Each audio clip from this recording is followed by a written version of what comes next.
3 years had passed since Captain Morrison's encounter with the Oracle. Earth's leaders had filed the warning away as interesting but not urgent. Humanity was busy expanding into space, building colonies and exploring new systems. The Oracle's words seemed like ancient superstition compared to the excitement of discovering new worlds.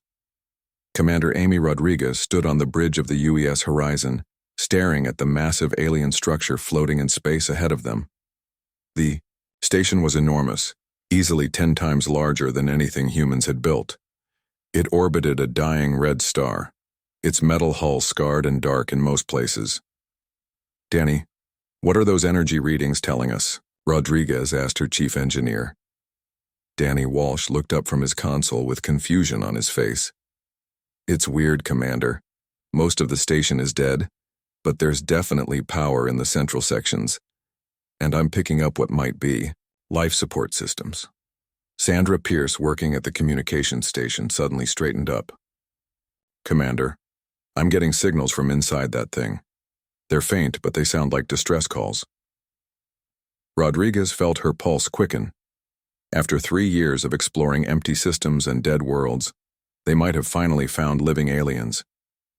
"Can you clean up the signal?" "Working on it now," Pierce replied, her fingers dancing over the controls. Static filled the bridge speakers, then slowly cleared to reveal voices speaking in an unknown language. The tone was unmistakable, though. Whoever was inside the station was in trouble. Dr. Ryan Foster, the mission's xenobiologist, practically bounced with excitement. "This could be it, Commander, our first real contact with an alien species." Rodriguez nodded but kept her expression serious. Morrison's briefings about the Oracle's warning had been clear. Any first contact situation needed to be handled very carefully. "Pierce, try to establish communication. Walsh, scan for weapon systems. I want to know what we're dealing with before we get too close." The Horizon moved slowly toward the alien station. As they got closer, Rodriguez could see that the structure was incredibly old. Parts of it looked like they had been built by different species at different times. Docking ports and hull sections showed at least 3 distinct architectural styles. "Commander, I'm getting a response," Pierce announced. "The signal is coming through some kind of universal translator. It's rough, but I think they're asking for help." "Put it through," Rodriguez ordered. A crackling voice filled the bridge, speaking broken English with strange pauses between words. "Human ship, please. We need help. They come soon. Hiding here long time." Rodriguez leaned forward in her chair. "This is Commander Rodriguez of the UES Horizon. We received your distress signal. What kind of help do you need?" There was a long pause before the reply came.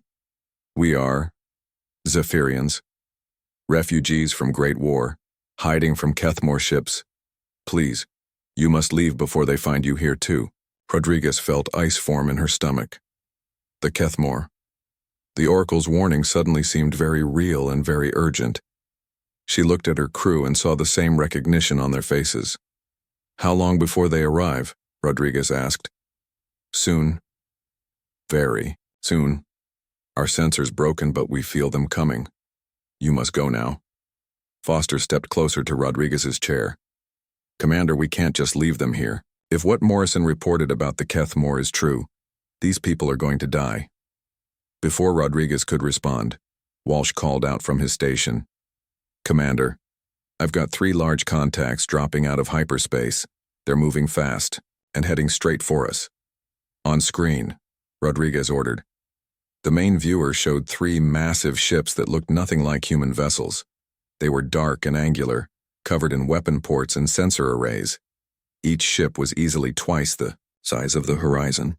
As Rodriguez watched, crimson and black symbols became visible on their hulls, the same symbol the Oracle had burned into Morrison's memory.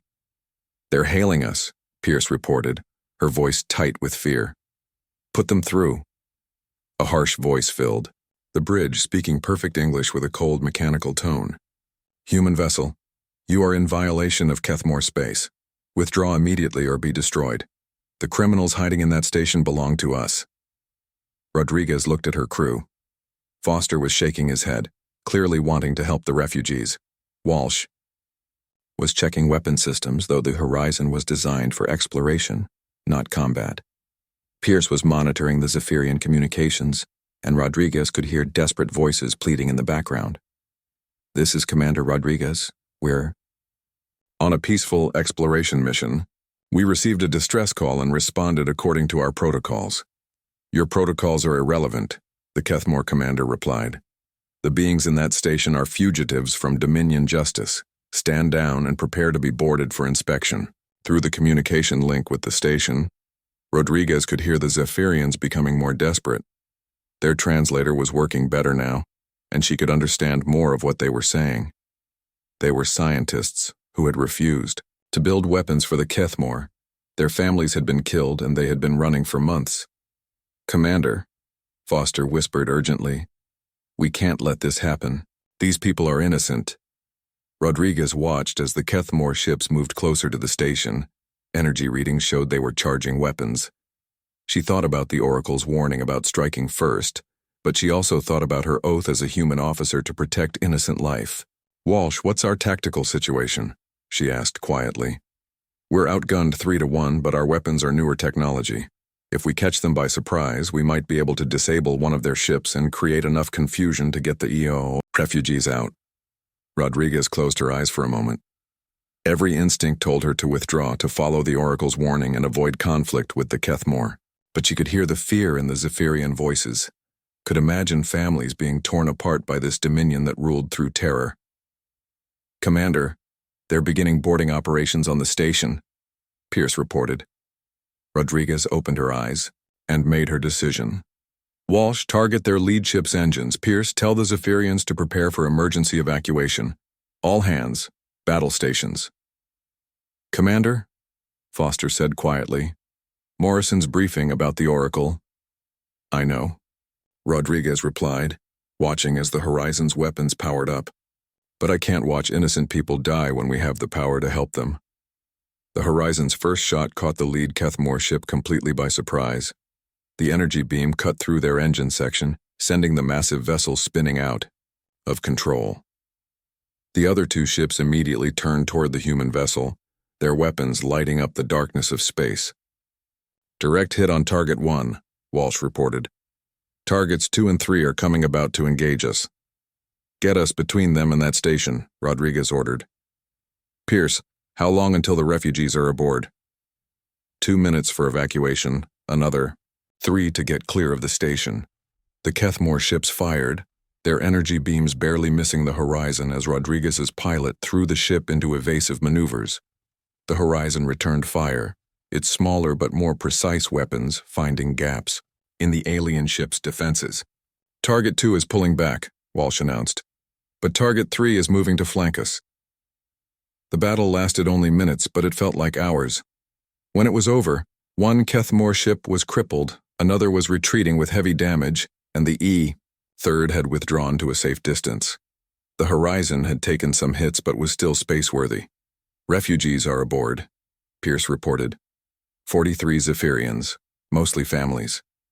Rodriguez looked at the retreating Kethmore ships and felt a chill run down her spine. She had just done exactly what the Oracle had warned against. Humanity had struck first against the Kethmore Dominion. "Set course for home," she ordered quietly. "Maximum speed." As the Horizon jumped to hyperspace, Rodriguez wondered if she had just saved 43 lives or doomed her entire species. The Oracle's words echoed in her mind. "If you strike first, they will never stop hunting your kind." The die was cast. Humanity was now at war with the Kethmore Dominion, whether they knew it or not. 2 years after Earth's withdrawal from the Galaxy Assembly, the universe had been completely transformed. The old order of alien dominance lay in ruins, replaced by a new civilization built around human leadership and innovation.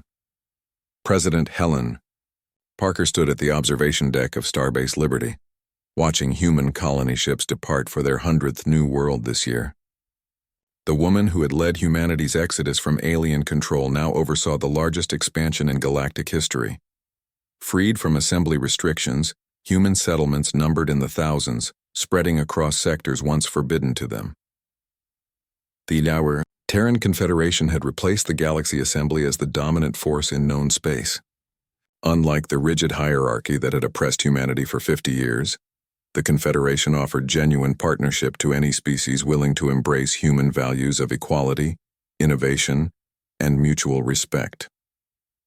Dr. Maya Singh reviewed the latest membership applications from her office on Earth. 127 former Assembly species had requested entry into the Confederation. Each application was carefully reviewed, but the requirements were simple. Accept human leadership. Contribute to the common defense. Treat all member species as equals regardless of their technological level or military strength. The Aquatic Federation has completed their integration protocols, Singh reported to President Parker during their weekly meeting. Their bioships are healthier than they've been in centuries thanks to human medical advances. They've also volunteered to help establish underwater colonies on ocean worlds. The transformation of former Assembly species was remarkable. The crystalline hegemon, which had once dismissed humans as useful but dangerous pets, now served as junior partners in mining operations that extracted resources more efficiently than ever before. Their crystal-based technology, combined with human engineering, created extraction methods that left worlds healthier than before mining began. Captain Jake Morrison commanded the UES Retribution on patrol through what had once been the Assembly's core territory. The massive battleship served as both protector and symbol of the new order. Where once alien peacekeepers had enforced Assembly law through fear, human ships maintained order through strength tempered by justice. The Void Hunter, threat that had devastated the old Assembly, was eliminated within 6 months of human intervention. Morrison had personally led the strike force that destroyed the creature's primary hive complex beyond the galactic barrier. The aliens, who had suffered countless defeats against the invaders, watched in amazement as human tactics and technology crushed an enemy they had considered unstoppable. Status report from Sector 7, Morrison's communications officer announced. The former Zephyrian colonies report full reconstruction of their infrastructure. They're requesting permission to establish a joint research facility with human scientists. Morrison smiled as he approved the request. The same species that had voted to restrict human expansion now competed to work more closely with their new human partners. The difference was that humans offered cooperation instead of domination, partnership instead of servitude. General Kate Williams had established the Confederation Defense Academy on a space station in neutral territory. The facility trained mixed-species military units using human tactical doctrine, but unlike the old Assembly military school, every species was treated as an equal partner in learning. The alien officers who attended Williams's academy learned more than military strategy. They discovered that humans fought not for conquest but for protection of their allies. They saw that human strength came not from aggression, but from the willingness to sacrifice for others. Most importantly, they learned that being led by humans meant being respected as individuals rather than dismissed as resources. Graduation ceremony begins in 1 hour, Williams announced to her staff. This class includes officers from 37 different species. When they return to their home fleets, they'll carry human values with them. The few remaining independent alien factions watched humanity's rise with a mixture of awe and terror. The Voidcaller Empire, which had refused all contact with both the Assembly and the Confederation, maintained a cautious distance from human space. They had seen what happened to species that opposed humanity and chose isolation over destruction. Ambassador Lisa Carter, now serving as humanity's first galactic chancellor, presided over the Confederation Assembly from her chambers on New Geneva Station. The same woman who had once been humiliated in Assembly Hall 7 now led the most powerful alliance in galactic history. The Confederation Assembly was everything the Galaxy Assembly had pretended to be. Representatives from hundreds of species gathered not as superiors and subordinates, but as equals working toward common goals. Decisions were made by consensus rather than imposed by the powerful. Every member species, no matter how small or technologically primitive, had a voice in shaping their shared future. Today marks the 2nd anniversary of Earth's withdrawal from the Galaxy Assembly, Carter announced to the assembled delegates. We did not seek to rule over other species. We sought only the right to determine our own path among the stars. The Sor, hall that had once echoed with alien laughter at human expense, now filled with respectful silence as Carter continued her address. When that right was denied, we chose to forge ahead alone. We proved that humanity needed no permission to be great, no oversight to be responsible, no restrictions to be peaceful. Today, we extend that same freedom to all species willing to join us as partners. The response was overwhelming. Representatives from species that had once voted to control humanity now stood and applauded the leader who had shown them a better way. The galaxy that had dismissed humans as irrelevant primitives now recognized them as the most advanced civilization in known space. Admiral Ryan Clark reviewed the latest territorial reports from his office on Luna. Human space now encompassed nearly a quarter of the galaxy, with new colonies being established every week. The expansion that the Assembly had tried to limit through law was now proceeding at a pace that made their old restrictions seem laughable. We've established contact with 3 new species beyond the galactic rim, Clark reported to President Parker. All 3 have requested immediate membership in the Confederation after learning about our treatment of allied species. The galaxy belonged to humanity now, but not through conquest or subjugation. It belonged to them because they had proven themselves worthy of leadership through their actions rather than their words. They had shown that true strength came from lifting others up rather than holding them down. In the final analysis, the Galaxy Assembly had been destroyed not by human weapons but by human excellence. The species that had tried to cage humanity had instead freed them to become everything they were capable of being. The universe had learned too late that when you underestimate humanity, you do so at your own peril. Captain Nancy Foster stood on the bridge of her patrol ship at the edge of human space, watching new colonies take root on worlds that had never known intelligent life. The galaxy stretched out before humanity like an open book, ready to be explored and settled by a species that had finally claimed their rightful place among the stars. Earth had cut ties with the Galaxy Assembly and left, the universe in panic. Now that same universe looked to humanity for guidance, protection, and hope. The species that had once been considered unfit for self-governance had become the foundation upon which a new and better galactic civilization was built. The age of humanity had begun, and it would last for millennia to come. 6 months after Commander Rodriguez's encounter with the Kethmore, the attacks began. They started small at first, a lost cargo ship here, a research station going silent there. Earth's Colonial Command initially dismissed these incidents as equipment failures or accidents. The galaxy was a dangerous place after all. Admiral George Patterson knew better. Standing on the bridge of the UES Defiance, he watched the tactical display showing 3 Kethmore battlecruisers approaching the mining colony at Kepler Station. This was the 5th attack in 2 weeks, and the pattern was becoming clear. The aliens were hunting humans with deadly precision. Admiral, the colony is requesting immediate evacuation assistance, reported Lieutenant Commander Janet Ross from the communications station. They have 1,200 civilians down there. Patterson studied the enemy formation. The Kethmore ships were massive, each one carrying enough firepower to level a city. His single cruiser was outgunned, but he couldn't abandon those people. How long until the evacuation ships arrive? 2 hours, sir, Ross replied. We don't have 2 hours. Patterson turned to his weapons officer. Commander Stevens, what's our best tactical option?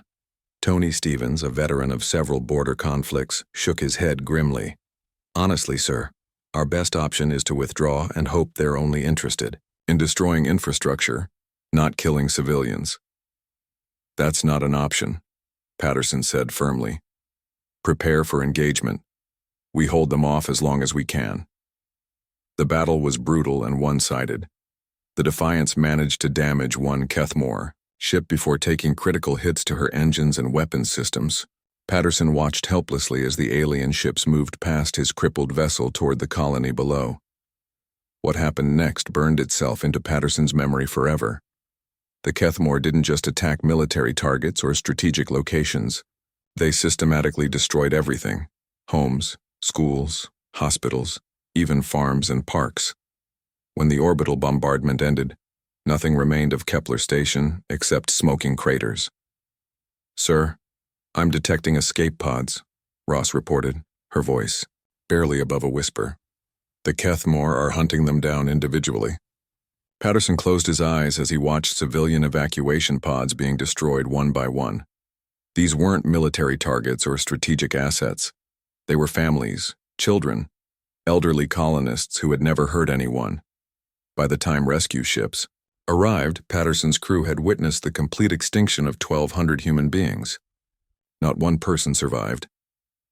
Colonel Beth Sanders received the emergency alert while reviewing defense plans for New California, humanity's furthest colony.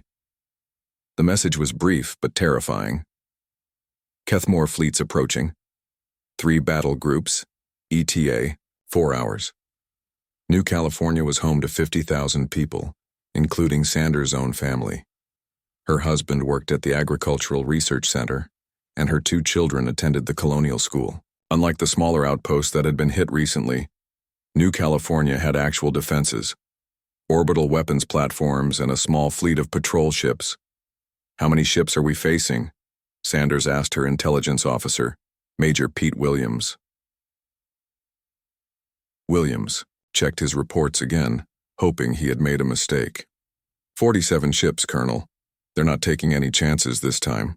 Sanders felt her stomach drop. New California's entire defense fleet consisted of 8 patrol ships and 2 outdated frigates. The orbital weapons were designed to handle pirates and smugglers, not a full military assault. "Begin immediate evacuation of all non-essential personnel," Sanders ordered. "Priority goes to families with children. How many transport ships do we have available?" 16 cargo haulers and 5 passenger ships, Williams replied. "That's enough for maybe 15,000 people if we pack them tight." Sanders did the math quickly. Even if everything went perfectly, they could only save a third of the colony's population. "Start loading now, and send a message to Earth. Tell them what we're facing out here." The evacuation began immediately. Sanders coordinated the desperate effort from the colony's command center, watching as families crowded onto ships never designed to carry so many people. Parents made impossible decisions about which belongings to take and which to leave behind forever. Captain Lisa Murphy, commanding one of the patrol ships, volunteered to buy time for the evacuation. "Colonel, we can't win this fight, but we might be able to slow them down." "Negative, Captain," Sanders replied. "Your ships won't even scratch their hulls." "Maybe not, but we can make them work for it. Every minute we delay them is another family that gets away." Sanders looked at the tactical display showing the approaching Kethmore fleet. Murphy was right. The patrol ships would be destroyed in minutes, but those minutes might save lives. "Do it.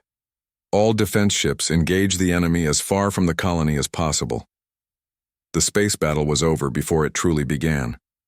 Murphy's patrol ships managed to destroy 2 Kethmore fighters before being overwhelmed. The orbital defense platforms lasted slightly longer, but their outdated weapons couldn't penetrate the aliens' advanced shields. As the Kethmore fleet moved into bombardment position, Sanders made her final report to Earth. "This is Colonel Sanders on New California. The colony is lost. We managed to evacuate 22,000 people. Tell Earth what happened here. Tell them the Kethmore don't just want to conquer us, they want to wipe us out completely."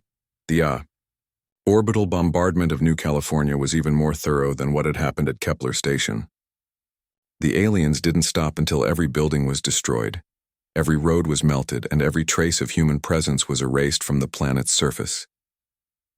Back on Earth, President Helen Martinez sat in the emergency meeting room with her top advisors. The reports from the frontier were getting worse each day.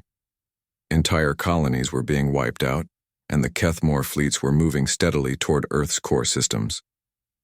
General Paul Wright, Earth's highest military commander, presented the situation. With grim efficiency, "Madam President, we're not fighting a conventional war.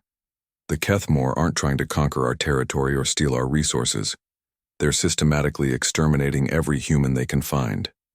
Dr. Maria Lopez, the xenobiologist who had studied Captain Morrison's report about the Oracle, finally spoke up. "The Oracle's warning is coming true exactly as predicted. The Kethmore view our intervention to save those refugees as an unforgivable act of defiance. In their culture, any species that strikes first against them becomes an enemy that must be completely destroyed. Martinez looked around the table at her advisors. What are our options? Surrender isn't possible, Wright replied. Our intelligence. Reports from captured Kethmore soldiers make it clear. They don't take prisoners from species they've marked for extinction. They see us as a disease that needs to be eliminated. Defense Secretary Robert Clark leaned forward. What about negotiation? Surely there must be some way to make peace. Lopez shook her head. The Oracle was very specific about this. The Kethmore don't negotiate with species that strike first. It goes against everything their society believes about dominance and control. Wright pulled up a holographic display showing Kethmore fleet movements. They're being systematic about this. They're working their way through our colonies one by one, ensuring complete destruction before moving to the next target. At their current rate of advance, they'll reach Earth in 18 months. Martinez studied the display, trying to process the scale of what they were facing. Humanity had stumbled into a fight for its very survival, and the enemy had thousands of years of experience in this kind of warfare. How many people have we lost so far? She asked quietly. Confirmed dead. Over 200,000. Right, replied. But that number doesn't include the colonies we've lost contact with. The real number is probably much higher. The room fell silent as everyone absorbed the magnitude of the disaster. Humanity had made first contact with an alien civilization, and that contact had triggered what appeared to be a war of extinction. What do we do? Martinez asked. Wright straightened his shoulders. We fight, Madam President. We fight with everything we have because the alternative is the end of the human race. Outside the meeting room windows, Earth continued its peaceful rotation, unaware that its children among the stars were being hunted to extinction by an enemy that would never stop, never surrender, and never show mercy. 2 years into the war, something began to change. The Kethmore had expected humanity to collapse under their relentless attacks, just like every other species they had faced. Instead, humans were doing something the Dominion had never encountered before. They were adapting and fighting back harder with each defeat.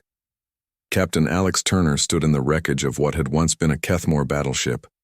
His boarding party moved carefully through the alien corridors, collecting technology and data that Earth scientists desperately needed. The Battle of Proxima Station had been humanity's first real victory, and Turner wanted to understand exactly how they had won. Captain, you need to see this, called out Sergeant Mike Davis from the ship's engineering section. Davis was holding a piece of Kethmore armor that had been cut clean through by human weapons. Turner examined the armor carefully. This stuff was supposed to be impenetrable. What happened to it? Our new plasma rifles, sir, Davis replied with a grin. Turns out human engineering can improve on alien technology when we put our minds to it. The truth was that humanity had been studying every piece of Kethmore equipment they could get their hands on. While the aliens had superior technology, they had become overconfident after thousands of years of easy victories. Their weapons and armor were designed to overwhelm primitive species, not to face enemies who could match their technology and exceed their determination. Lieutenant Commander Chris Parker, serving as liaison with refugee species throughout the galaxy, had been collecting intelligence on the Kethmore for months. His reports painted a picture of an empire that had grown soft through unchallenged dominance. Captain Turner, the refugees are telling us interesting things, Parker reported over the communication link. The Kethmore haven't faced serious resistance in over 1,000 years. Their military doctrine assumes their enemies will surrender after the first few defeats. Turner nodded as he continued exploring the captured ship. The Kethmore had built their vessels for intimidation as much as combat. Everything was oversized and designed to inspire fear. But human engineers were finding weaknesses in the impressive designs. They build for show, Turner said to his team. We build for efficiency. That's going to be their downfall. Back on Earth, Dr. Sophie Turner worked alongside Zephyrian scientists in the most advanced research facility humanity had ever built. The refugees that Commander Rodriguez had saved were proving invaluable in understanding Kethmore psychology and technology. The Kethmore social structure is based entirely on the concept of inevitable victory, explained Dr. Zara, the the lead Zephyrian scientist. They have never developed strategies for prolonged conflict because they have never needed them, Sophie. Turner studied the psychological profiles they had developed.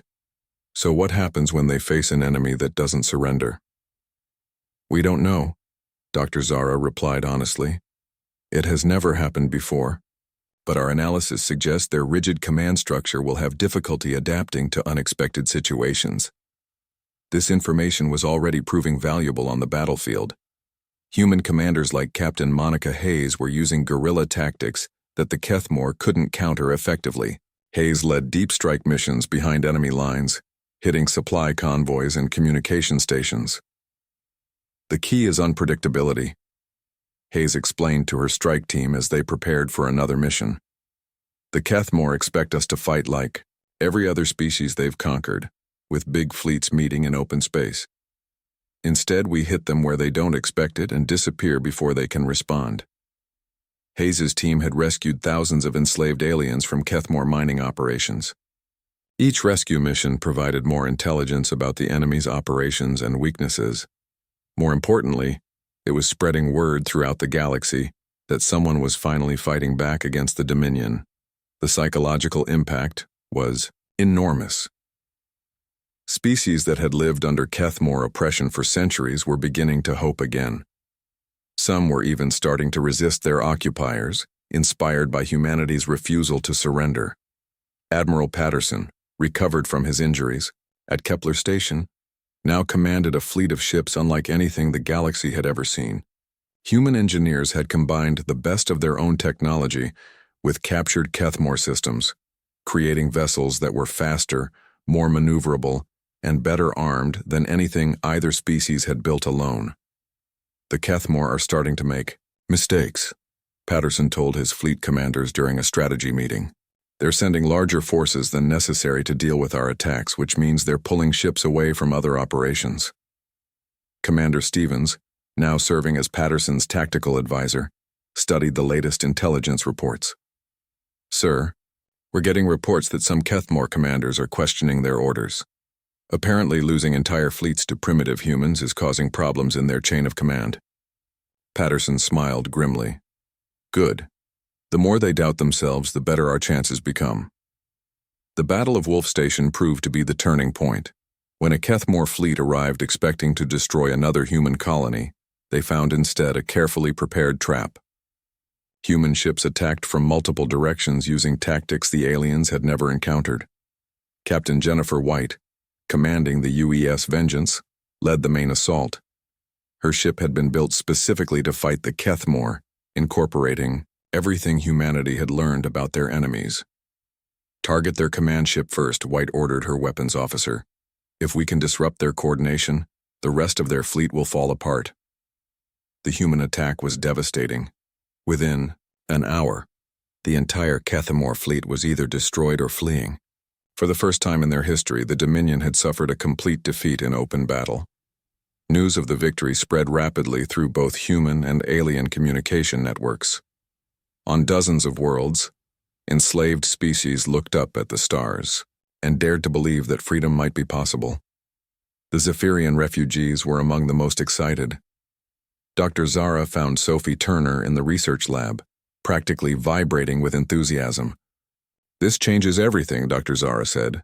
The Kethmore have built their entire empire on the belief that they cannot be defeated. But you humans have just proven them wrong. Sophie Turner looked at the tactical reports from Wolf Station. Human. Casualties had been surprisingly light, while Kethmore losses were total. What do you think happens now?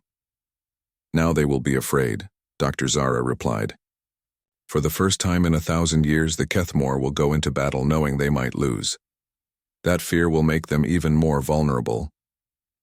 Indeed, the reports coming in from human intelligence networks confirmed that panic was spreading. Through the Kethmore command structure, commanders who had never faced serious opposition were struggling to adapt to an enemy that refused to follow the rules of galactic warfare. Captain Hayes intercepted communications between Kethmore fleet commanders that revealed the depth of their confusion. They're arguing about tactics, she reported to Earth Command. Some want to increase their attacks, others want to consolidate their forces. They can't agree on how to handle an enemy that fights back effectively. The most significant development came from Lieutenant Commander Parker's work with refugee species. Entire worlds that had been under Kethmore control for generations were beginning to rebel, inspired by humanity's example. "We're receiving requests for military assistance from 17 different species," Parker reported. "They want to join our fight against the Dominion." President Martinez, now leading a wartime government, saw the opportunity immediately. "We're not just fighting for human survival anymore. We're fighting for the freedom of every species the Kethmore have oppressed." General Wright was already making plans for a coalition military force. "If we can coordinate with these rebel groups, we can stretch the Kethmore forces thin across dozens of systems. They can't be everywhere at once." The war was entering a new phase. What had started as humanity's desperate fight for survival was becoming a galactic revolution. The Kethmore had created their own worst nightmare by attacking a species that refused to surrender and inspired others to resist.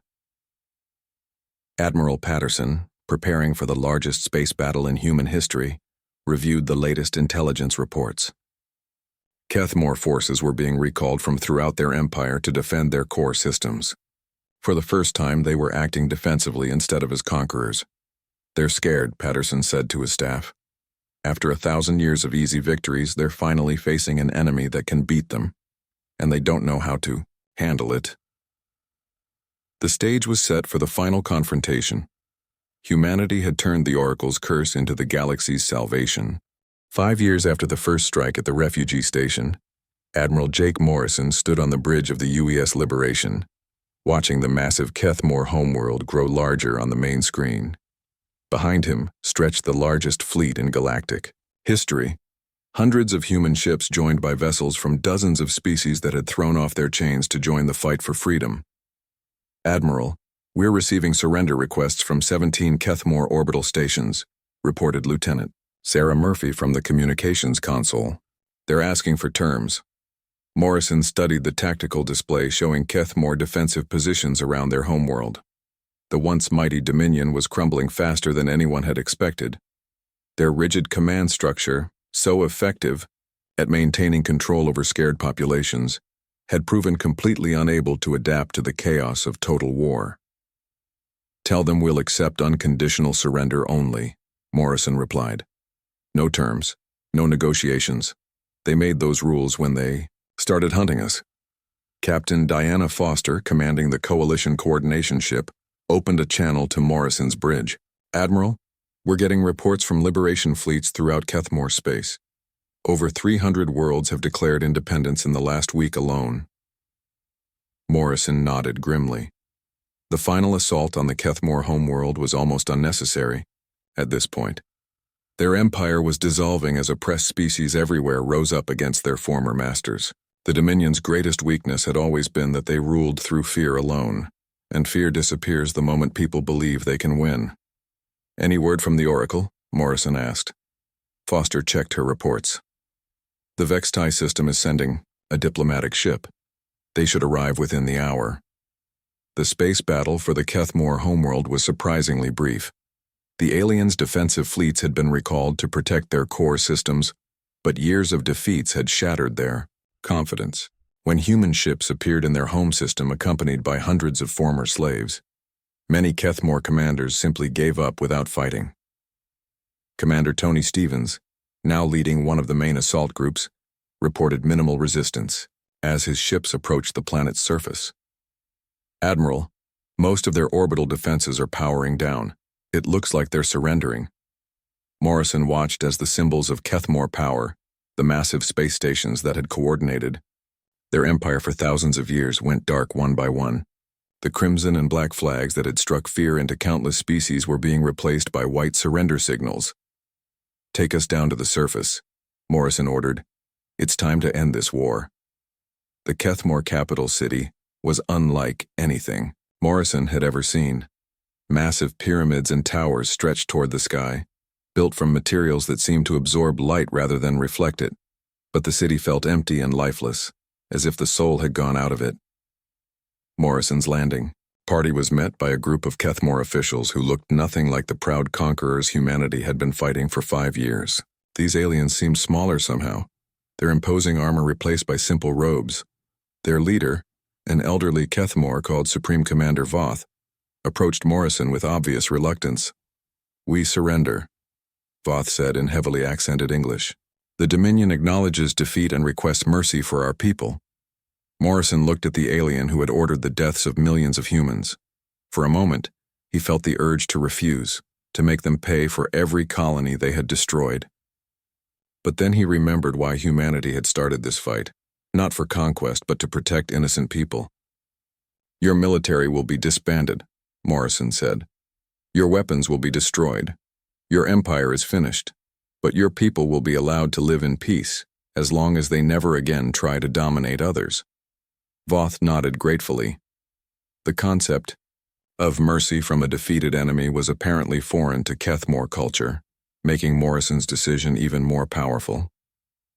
As the formal surrender was being signed, a familiar presence filled the room. The Oracle of Vextai materialized in its crystalline form, its light pulsing with what might have been satisfaction. "The prophecy is complete," the Oracle's voice echoed in everyone's minds. "You struck first, and they never stopped hunting you. But you never stopped growing stronger." Morrison faced the being that had started this entire chain of events. "Your warning saved us. Without knowing what we were facing, humanity might have been destroyed before we could adapt." "The warning was necessary," the Oracle replied. "But the outcome was determined by your choices. The Kethmore ruled through overwhelming force and the fear of inevitable defeat. You responded with something they had never encountered, the refusal to accept defeat even when it seemed certain." Dr. Rachel Martin, now serving as Earth's Secretary of Interspecies Relations, stepped forward. "What happens now? How do we prevent something like this from happening again?" The Oracle's form brightened. "You have shown the galaxy a new way. The Kethmore maintained order through fear and dominance. You have created something different. Unity through shared purpose and mutual protection." Over the following months, the Galactic Defense Alliance took shape.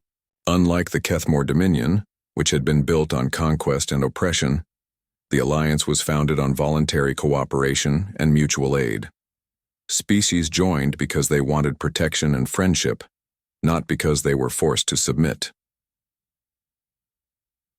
Captain Monica Hayes, now coordinating with former Kethmore subjects, found that many of these species had valuable knowledge and skills that had been suppressed under Dominion rule.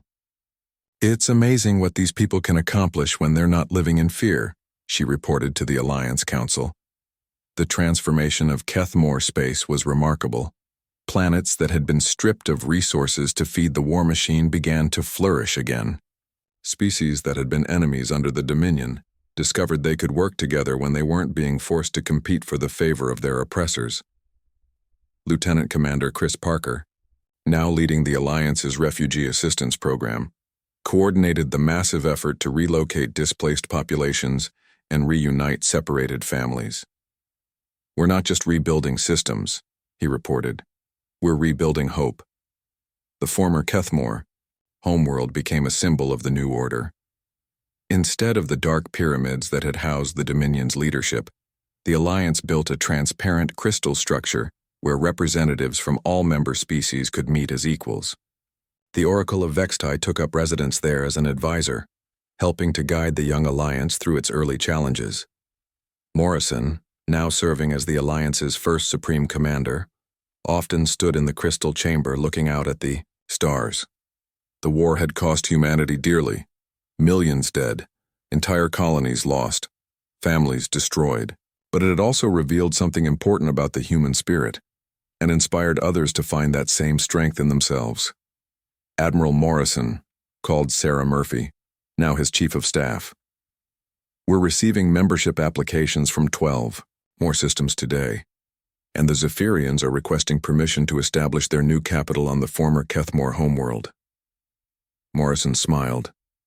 The Zephyrians, the refugees whose rescue had started this entire war, were now among the Alliance's most valuable members. Their scientific knowledge, combined with human determination and the resources of hundreds of liberated worlds, was creating technologies and possibilities that none of them could have achieved alone. The Oracle appeared beside Morrison, its presence no longer carrying the weight of dire warnings. "Your species has taught the galaxy an important lesson," it said. "Strength is not measured by the fear you inspire, but by the hope you defend." Morrison nodded, watching as ships from dozens of species worked together to build new stations and colonies. The Kethamor were right about one thing. Once we struck first, we never stopped. But we never stopped protecting people, never stopped fighting for freedom, never stopped believing that things could be better. "And that," the Oracle replied, "is why you won."